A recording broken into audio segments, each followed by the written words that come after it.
Here's how to turn the most beautiful piece of Wagyu into a Wagyu Katsu Sando.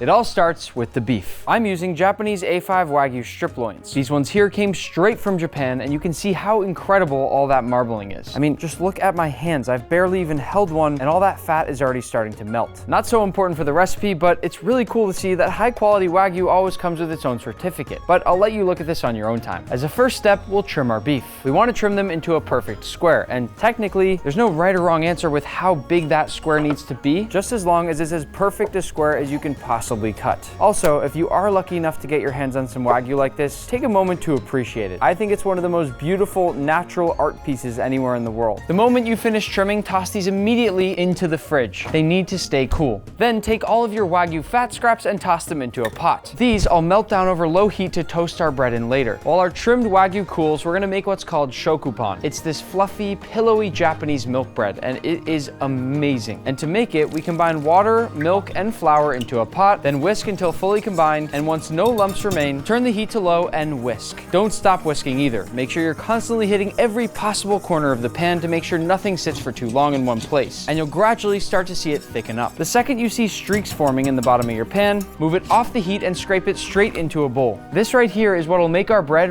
really soft. While that cools, we'll continue making our bread dough by adding some bread flour, milk powder, sugar, salt, whole milk, 1 egg, and melted butter into the bowl of a stand mixer. By now, this should be cool enough that we can add some active dry yeast and give it a good mix to combine. After about 5 minutes, it should double in size, and if you listen carefully, you should hear little pops and crackles. Add this to your mixing bowl along with all the other ingredients, then mix on medium speed for about 15 minutes. Once your dough is soft and squishy, shape it into a nice tight ball, then fully coat a large bowl with butter, drop it in, cover with plastic wrap, and let it rise in a warm spot for 1.5 to 2 hours. Punch this down just to remove some of the extra air, then divide this into 3 even pieces using a scale if you want to be extra precise, which I highly recommend when it comes to baking. Then shape each ball into a nice even rectangle, fold them all up to create layers, press them all out again back into rectangles, then roll them all up into logs and fit them gently, all laying next to each other, into a buttered shokupan pan. Once it's fully risen at room temperature, brush the whole thing with milk, but be gentle and don't damage the top of your bread. Then slide on the cover and lock it in place. This cover forces the bread to bake into a square instead of rounded at the top.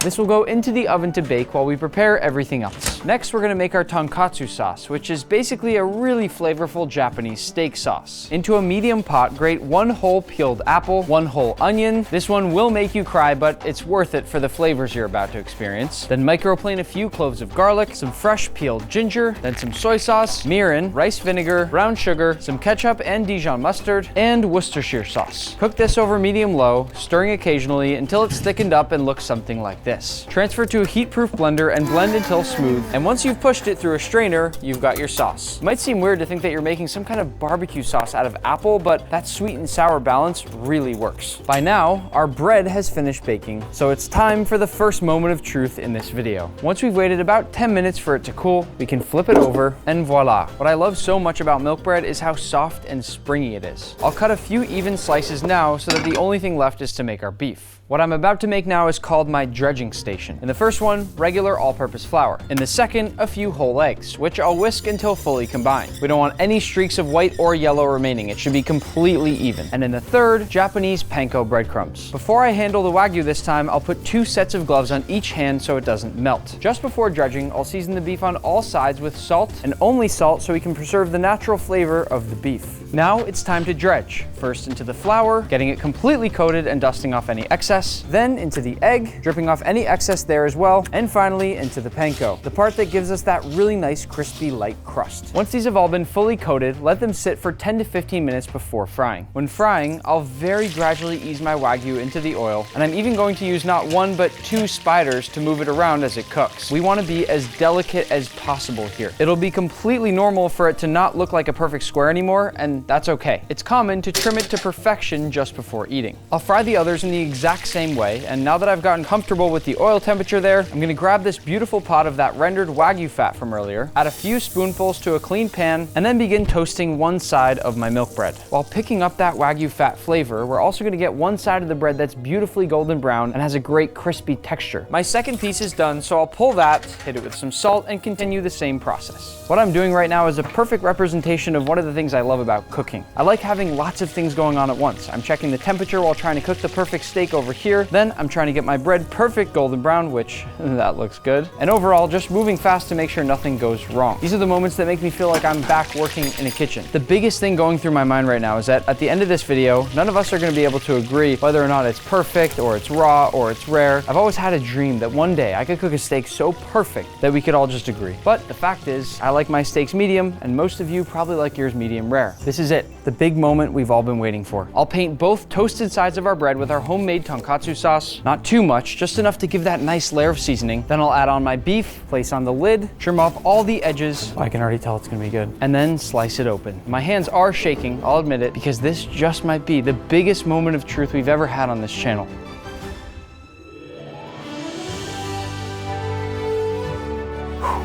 Yes. I get more excited to cut these open than I do beef Wellingtons. They're beautiful, they're pure luxury, and they're so much fun to make. The coolest thing, watch what happens to the bread when I bite it.